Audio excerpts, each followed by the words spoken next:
start using this jobber, let's say you're on a broad beach or even a close hold, and you see that the boat next to you is not heeling as much as you, and you see that boat going faster than you, take a look and see where his jobber is. No one's gonna bother you. You just take a look. And then adjust your jobber and say, hey, guess what? The boat's all of a sudden going. You know, how come? These are questions you have to ask. It reminds me of a race that I was in Hong Kong. That the only reason we won is because I told the skipper, or he allowed me to tell him that, because you never tell a skipper what to do unless he asks, or else you'll never be on his boat again. You know, that I told the skipper I can get him out of trouble if he listens to me. And he decided to listen to me because his crew was getting a little, we were going into a big ship that was at anchor. And we were on the spinnaker. And I brought him up enough that he just missed the chain of the anchor, literally about a foot, while the whole fleet was to starboard of us, about a half a mile, a mile. And after we were all finished, everybody came up to congratulate him, so on and so forth. He said to me, how did we do that? I said, well, we did that. Oh, the whole fleet was up there because they allowed for current. And he said, current? What's that? I said, well, current is water that's moving in a certain direction. And they're up there because if they don't take it into account, they're going to hit the ship like we were going to hit. Okay? And what we did, because you decided to go on this route, I saw, because we were flying the spinnaker, that we could have head up a bit and just missed the cable or the chain, and we were way ahead of the fleet because Sheila, you know. We finished and we won. The guy gave me the shirt off his back. He said, come back, send me to the Philippines, all that shit. I said, forget about it, I'm not coming back to the Philippines. But the point that I'm trying to say to you, it's only if you tune yourself into these things that you're going to improve. If you're not, it's okay. I don't think it is okay. But all of this is to make your boat function better. Now, to get back to the jib. The jib on ensign, the lead is on top of the cabin. And it has about an 8 or 10-inch track on that cabin. Okay? Most ensigns, they put up the jib, they put it through the block, and they pull it. What difference does it make if I move it forward, if I move it back? What difference does it make? It's going through, looks nice, no problem. But there is a problem, because it's the same story. If your lead is forward, okay, let's just show you what happens here, which most of you know, I know. Sounds good, doesn't it? If this is your sail, and your jib sheet comes down and it's pulling this way, okay?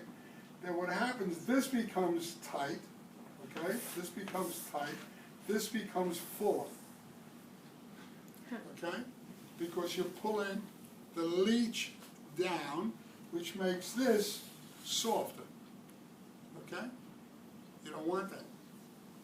If your lead is too far back, then it makes this tight and this softer. You don't want that. Okay? Mm-hmm. So, depending on the wind conditions, again, that nice little thing, actually this almost looks like a mainsail. Main, okay? So, what happens here, you play, depending on the wind conditions, you play with the lead depending what your telltales tell you. Can you just tell him what the lead is? Pardon me? Can you tell him what the lead is? The lead? Okay. The lead, once again, is this on the, like I said to you before, this track, which is on top of the cabin, has a block on it which line goes through. And you can move that block forward or aft within the 10 inches or 12 inches that you may have on on an ensign. Other boats, they're longer. Other boats are shorter. Other boats, the lead is always in one place. You cannot move it. And theoretically, you then say, well, if you can't move it, I got it made because everybody puts it in the same place. But there's another problem. If you can't move it, what did you do with your halyard? Did you pull your halyard up too tight? Do you have your halyard too loose? You don't have to worry now where your lead is because the guy who manufactured the boat decided this is where your lead should be. But now you got to play with your halyard. Is the wind strong enough? If it's strong enough, what do you want your halyard to be? Tight. Loose or tight? You want it tight. Correct.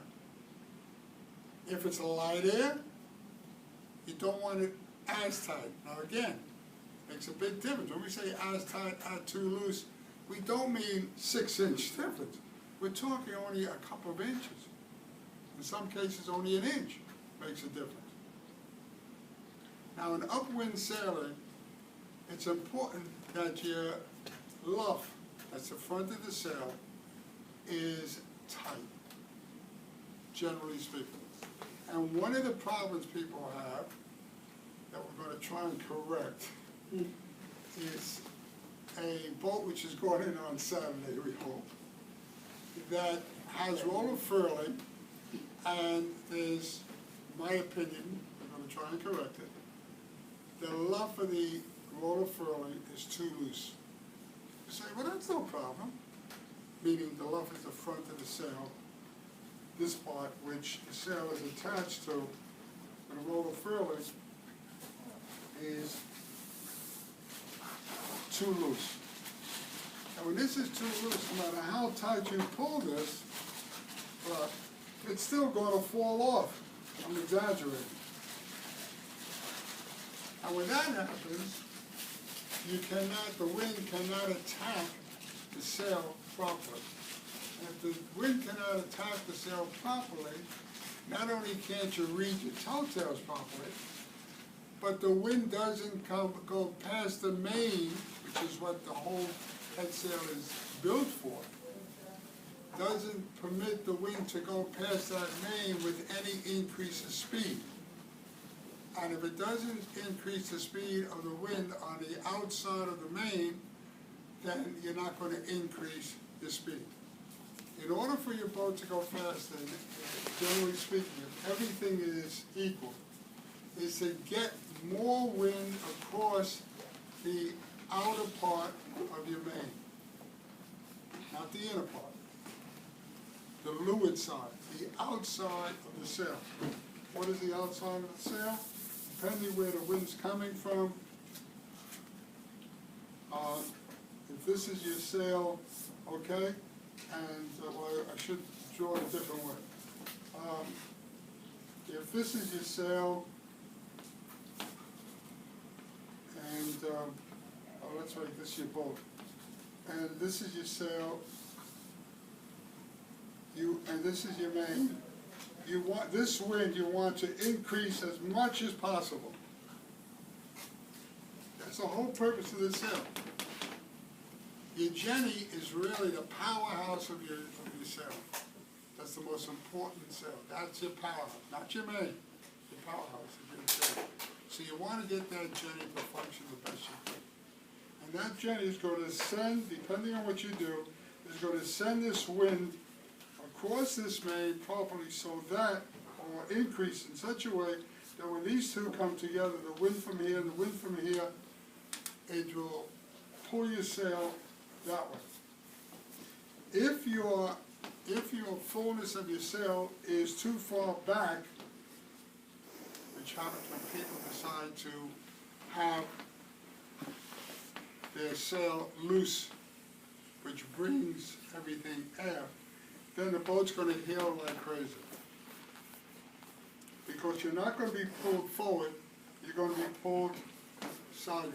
And that is why if you have a tight main and a tight jenny, and you fall off or go away from the wind, and if you don't adjust the sails, you're going to start heeling over. okay? And you're gonna stall or you're gonna slow down. The boat's not gonna move. Now, it's very important for you to practice and practice and practice. You know, there's an expression, somebody comes to New York and he wants to go to Carnegie Hall to see something, and he stops somewhere in the street. He says, how do you get to Carnegie Hall? Now, what do you think the person answers? Practice. You have to practice, practice, practice, okay? That's the same thing. How do you get your boat to move, okay? You have to practice and tune in. You have to stay away from tunnel vision. If you have tunnel vision, you better get crew that doesn't have tunnel vision. Tunnel vision means you look at one thing and you only see one thing. You're not aware of what's happening around you. You're not aware of the winds coming in here. You're not aware of the current. You're not aware of anything. You're just concentrating on, well, I got the helm and I'm going this way. Okay? If you also have tunnel vision, you better get insurance. Because you don't see the boats around you. You hit them. No problem. So you have to be able to tune in around you, know what's happening, just like you drive your car. You drive a car, you gotta know if you're gonna pass a car, what's coming up. You gotta know how fast he's going. I mean, this is happening in your head like that. You know, can I go faster, can I go slow? What's the speed limit? Is there a cop coming? When's the next light? This is all going through your head in seconds, and you adjust accordingly. That's the same thing when you're sailing, okay? Sometimes you have to make yourself go into tunnel vision for a short period of time. For instance, somebody's in front of you and you're going around the mark, you have to concentrate, well, does that person have the right of way or do you have the right of way? And that you're going to find out about when I guess Joe talks about the rules and so on and so forth eventually. Then you got to concentrate, should you fall off, go away. Should you give him room? Do you have to give him room? Is he going to round too much from your experience? Is he going to go around the mark close? Is the tide going to take him away or the